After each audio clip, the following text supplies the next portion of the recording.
Yeah, you get the point. Hacking can be incredibly fun and lucrative if you do it the right way, but most people end up quitting after 2 weeks because they start off like this. Download Kali Linux, watch a 4-hour Nmap tutorial, try to hack Facebook, fail miserably, give up. So let me teach you the fun way to learn hacking. If you want to do this properly, you need to follow 3 very important rules. First, experiment with every tool and understand what you're actually running, not just copying commands. Second, make your own small projects that you actually enjoy working on. And third, make sure the way you're doing it is the best way before moving forward. Let's say you're watching a hacking tutorial and the guy tells you that Nmap scans networks and finds open ports. In the example, he types nmap-ss 192.168.1.1 and shows you a list of open ports. But then the YouTuber moves on. You might not really understand what the tool does if you stop there, so you need to experiment. First, I take the nmap command and I try it on my own router. I can see port 80 is open, which means there's a web server running. But what happens if I scan my own computer instead?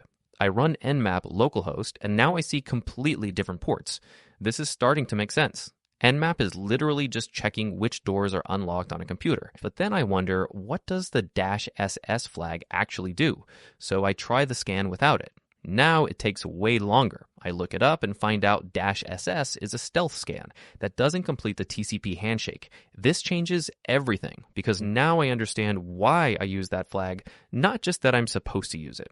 Now I want to personalize it and make a small project out of it. Throughout bug bounty hunting, you need to run the same nmap commands over and over on different targets. So let me show you what that looks like. Let's say I'm hunting on multiple bug bounty programs and I need to scan all their subdomains.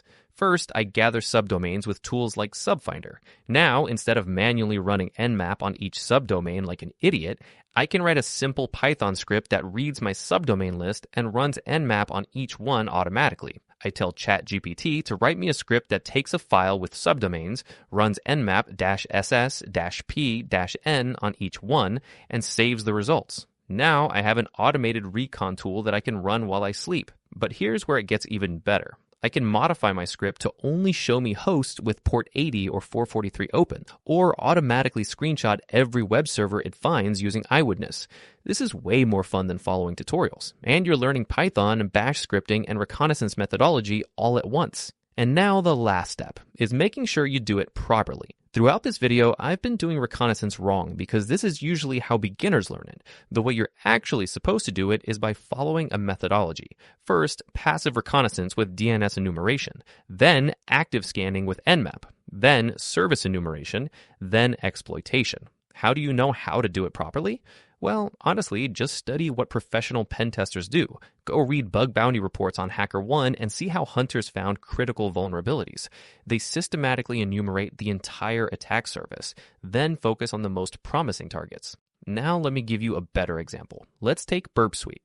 Burp Suite is basically a proxy that sits between your browser and web servers, so you can intercept and modify HTTP requests. Let's say I'm playing a web-based game and I notice that when I collect coins, the URL looks like game.com/collect amount equals 10. What if I change that 10 to 10,000? I open Burp Suite, intercept the request, and modify the amount parameter.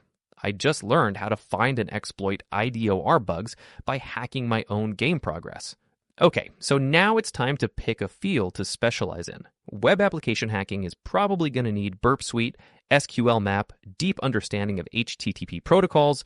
Meanwhile, network penetration testing focuses on Nmap, Metasploit, privilege escalation techniques. These are completely different skill sets. Regardless of how complex the target is, you should still attempt it if it's something you want to hack.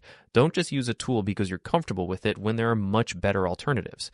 And when it comes to AI, once you already learned basic syntax, don't overuse it for problem solving, or you're going to become a useless hacker who can't troubleshoot without ChatGPT. When it comes to projects, get creative and do stuff for things you actually use or enjoy. You could write scripts to automate your recon workflow. You could build a custom tool that doesn't exist yet, like a subdomain monitor.